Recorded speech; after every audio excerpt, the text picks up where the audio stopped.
Hello and welcome back to our channel Financeable. Today in this video I'm going to show you how to save your MetaTrader 5 setup.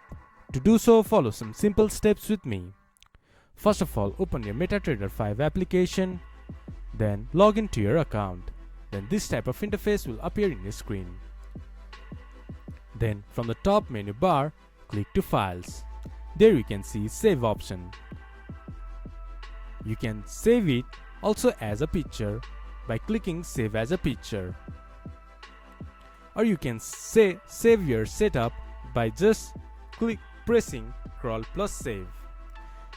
Then your setup will be saved. This is how you can save setups in MetaTrader 5.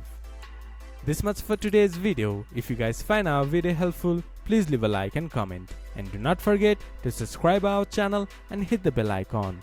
I'll see you guys again in our next video. Thank you for watching.